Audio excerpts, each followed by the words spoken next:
Good afternoon, I'm Sean Yao and this is One News Now. Malacanang says the government is 100% ready for the arrival of vaccines from the COVAX facility this month. Maricel Halili joins us live from Mandaluyong City for the details. Hi Mase, when exactly will the first batch of vaccines be arriving? Well, the assumption of the government, Sean, the first batch of the vaccine will arrive by February 15. But this is just an estimate date because according to COVAX facility, they can deliver the first batch of vaccine by mid-February. So based on the statement of presidential spokesperson Harry Roque in his press briefing early this afternoon, he mentioned that the first tranche of vaccine from COVAX facility will be the 117,000 doses from Pfizer. And so the COVAX will call the national government at least 2 to 3 days before the arrival of the vaccine so that the national government can get ready to pick it up from the airport. All right, and once the vaccines get here, exactly how many days will the government be needing to set up and distribute the shots? Have they got all their logistics figured out? Yes, Sean, if we base it from the statement or earlier statement of Vaccine Czar Carlito Galvez, the government needs at least 10 days to prepare before the distribution of the vaccine. But based on the statement of Secretary Roque earlier, it seems that the government can distribute it earlier than that. Some of the local government has already assured the people that they are also prepared for the arrival of the vaccine. They just need prior notice from the COVAX facility specifically so that they can pick up the first family. Maybe we all know he said he will be doing this in private. Has he changed his mind? Based on the priority list drafted by the national government, senior citizens are part of those who will be first vaccinated. So if you base it from the priority list, yes, the president will be one of those recipients of the first doses of vaccine. But of course, the president, like what Secretary Roque has mentioned, is willing to give up his post. But if his vaccination will help to boost the confidence of the public, of course, is very much willing to be the first one to be vaccinated. But whether it will be done in public or private, it will still be the decision of the president. As to the first family, Secretary Roque mentioned that, of course, since the children of the president are also local government officials, he assumed that if need be, they are also willing to be first vaccinated just to boost the confidence of the public and show them that it is safe to be vaccinated by these brands of vaccines. You mentioned, of course, that a lot of or several of the president's children are local government officials. How exactly are LGUs preparing for the vaccine rollout? In fact, Mase, we have seen more preparations, at least on the ground, from LGUs. How's it going?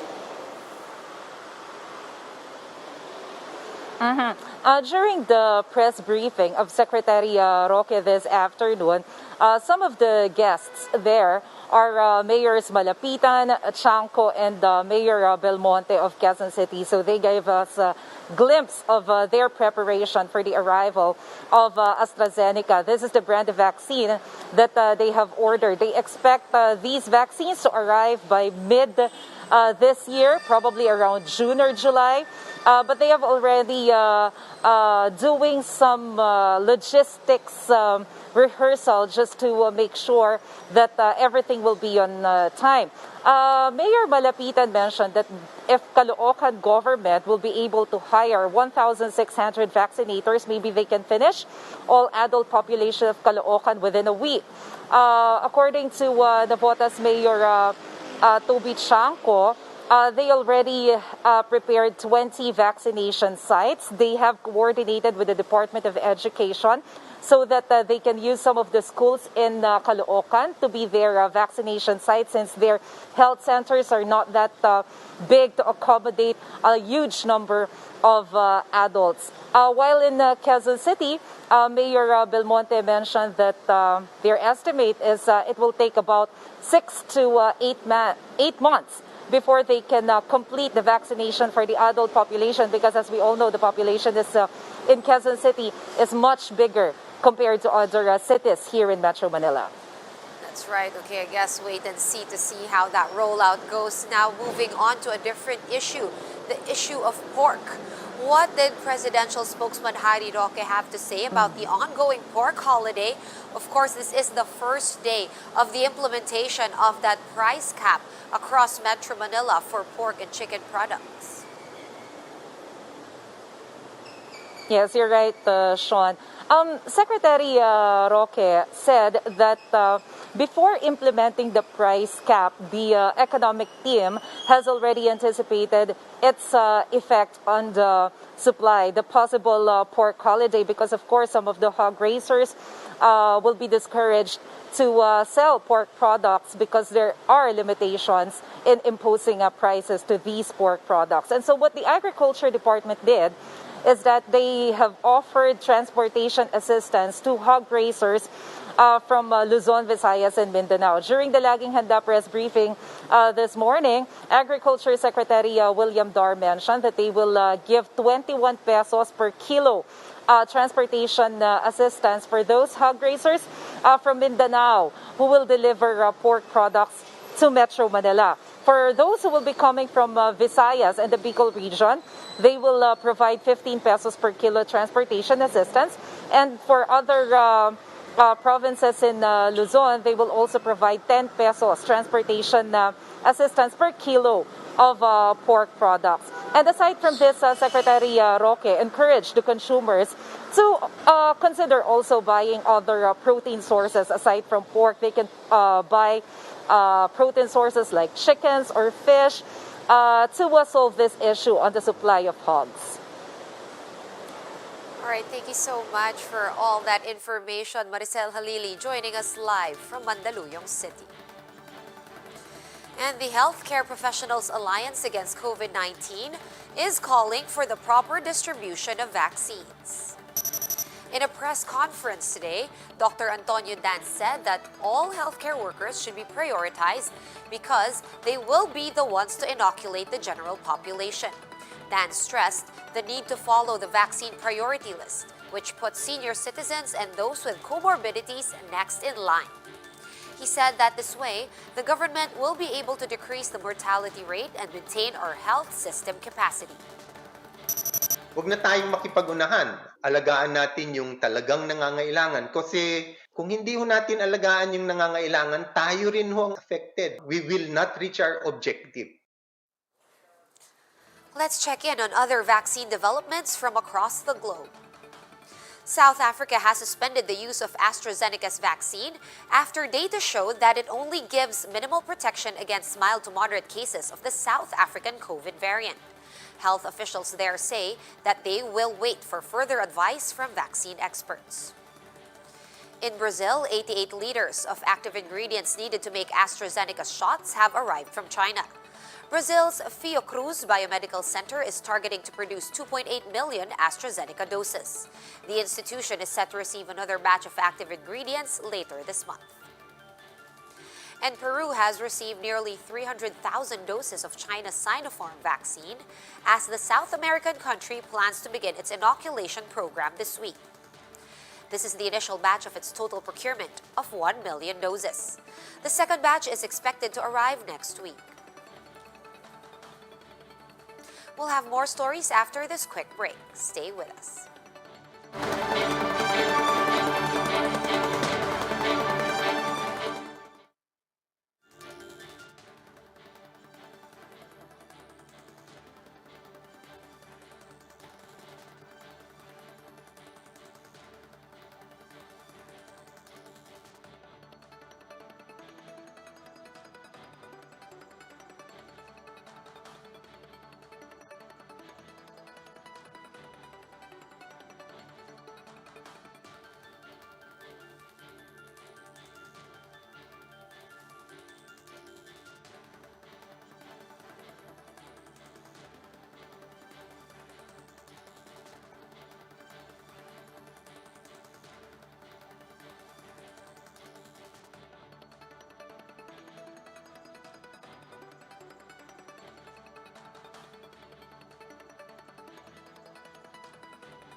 are still watching One News Now. I'm Sean Yao.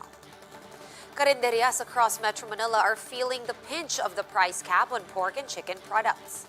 Several pork sellers and retailers are going on a pork holiday today in protest of the policy. Lynn Olivario with the story. Pork adobo, Bicol Express, menudo, dinuguan. These are just some of the pork-based viands served at Ellie's Kainan, Lugawan, and Tapsilogan in Camuning, Quezon City. They may have maintained the 45 peso per viand pricing, but this doesn't mean they don't feel the effects of surging pork prices. So an order that used to be served with 6 pieces of pork now only has 4 pieces. Talaga yung baboy yung naapektuhan. Kasi hindi namin kayang magtaas gawa ng parang lang to siya, pangmasa na ulam.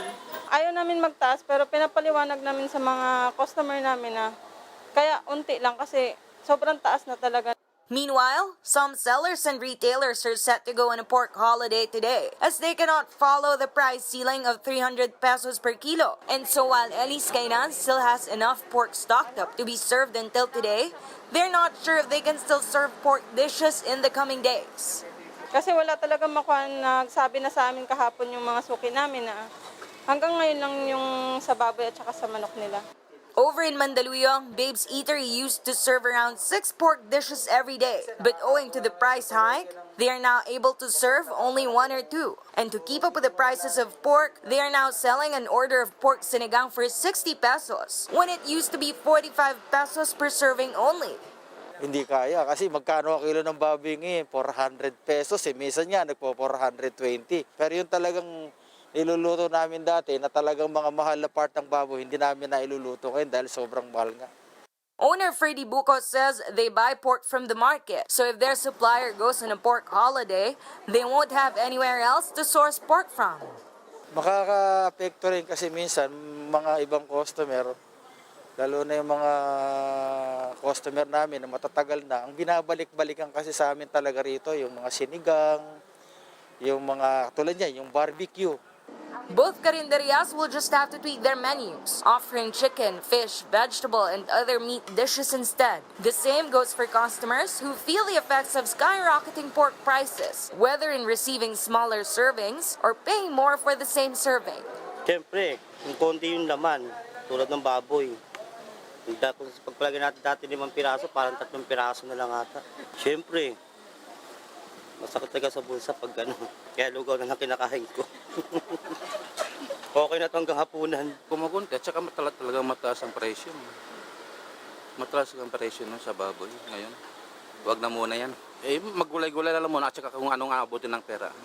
Needless to say, being in the food business means they will feel the effects not just of price hikes, but also of price freezes and even pork holidays. And so they appeal to the government to find a solution that won't cripple those in the food business, including the pork sellers and retailers who, like them, are trying to make a living, all while still reeling from the economic effects of the pandemic. Huwag namang masyadong babaan kung yung price ceiling. Kasi kung pag binabaan nila ng todo yan, talagang kahit ako nagninegosyo, kung hindi rin ako kikita, so it's better na hindi na ako magnegosyo, hindi na ako magtitinda. Naiintindihan nyo rin sila kung ba't sila mag-pork holiday? Oo, naiintindihan ko yan kasi kung hindi talaga sila kikita, wala tayong magagawa. Tsaka ba't ako magtitinda kung wala naman akong kikitain dyan? Sana ibalik sa dati ang presyo ng mga bilihin. Hindi lang kasi ang baboy ang nagtaas. Pati nga siling labuyo, di ba? Hindi nga din namin maibibigay sa mga customer namin na dati. Halos pamigay na namin yung mga ganyan eh. Ngayon wala. For News 5, Lynn Olivario, we are One News. For more updates, visit News 5, The Philippine Star, and Business World online. Visit our website, onenews.ph, for more in-depth analysis. You can also catch One News on the Signal Play app. Register for a free account at www.signalplay.com and stream One News live anytime, anywhere. I'm Sean Yao. We are One News.